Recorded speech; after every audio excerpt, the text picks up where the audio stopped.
certain topical estrogen creams which we will be discussing, moisturizer, lubricants or selective estrogen receptor modulators and vaginal DHA or vaginal lasers.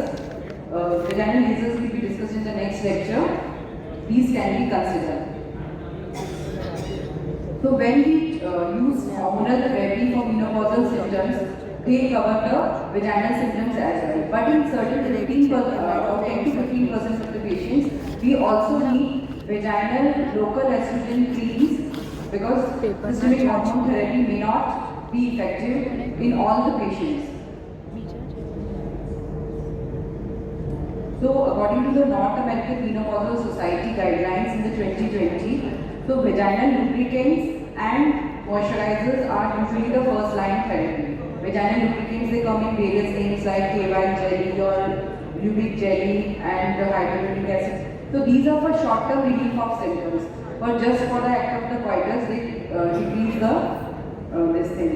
Or for vaginal moisturizers, they provide long-term relief of from the dryness, because they can also increase the proportion of lactic acid and lower the vaginal pH. So the first line therapy would be just vaginal lubricants and moisturizers. These are for a healthy sexual life. And we must also tell to the patient that a good sexual life is very important, because that will also play a long way in reducing the vulvovaginal atrophy. So various creams and drinks and tablets and inserts are available. We have been using Primatene cream as conjugated depleting estrogen. Then we have transdermal therapy. It's also available nowadays. Then we have vaginal estrogen creams. So how does these creams act? They increases the maturation index, they lower the vaginal pH and increases the subcapillary growth.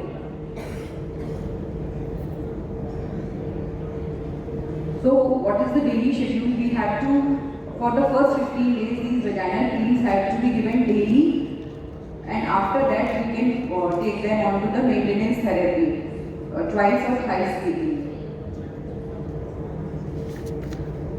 So considering this conjugated depleting estrogen, 0.625 mg per gram of this, so half gram to 2 grams can be given, or estriol cream 0.5 to 1 gram.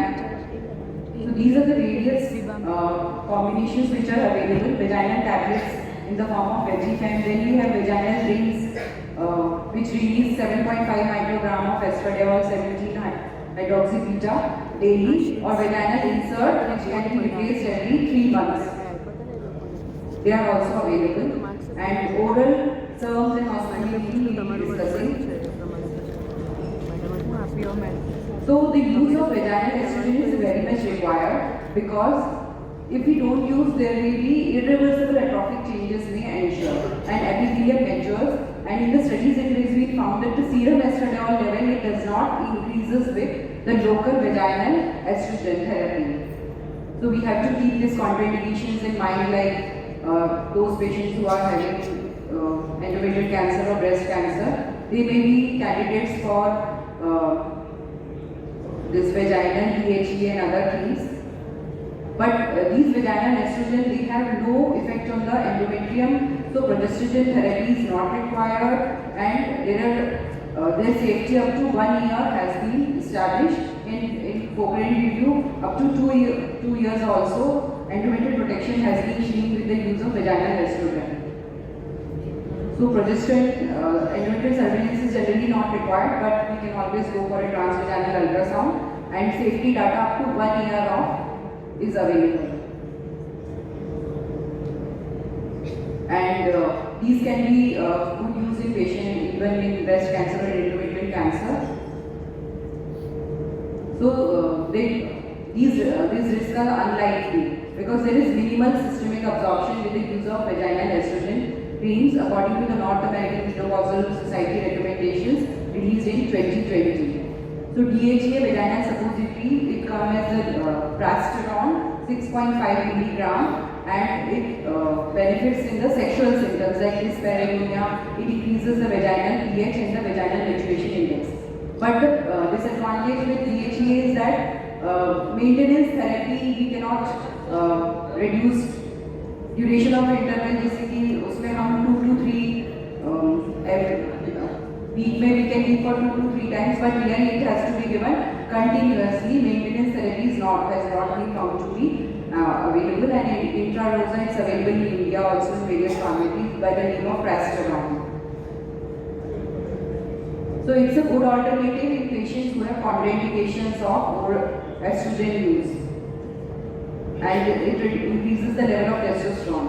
So ospemifene is a SERM, and it's available as an oral 60 milligram Ospema tablet, and it's also a good option because it has an estrogenic and agonistic action on the vaginal epithelium, and it increases the vaginal maturation index, vaginal pH, and vaginal dryness and dyspareunia are reduced.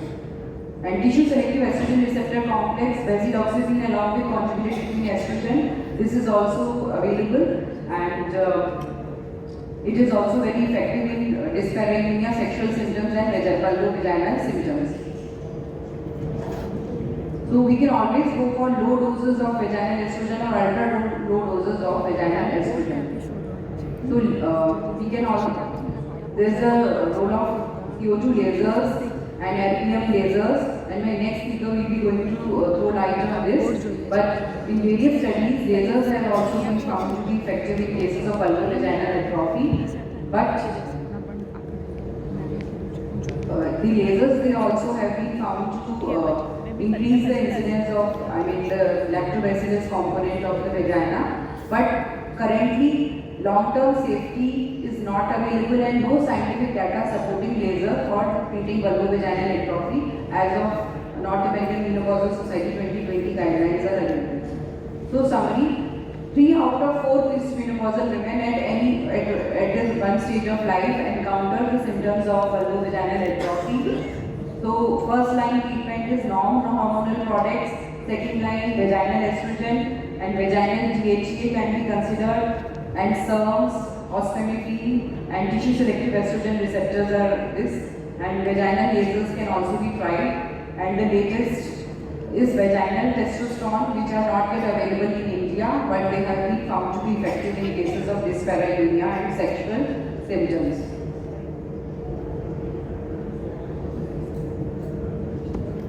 And systemic hormone therapy, it will also improve both the vasomotor symptoms as well as the genital urinary symptoms.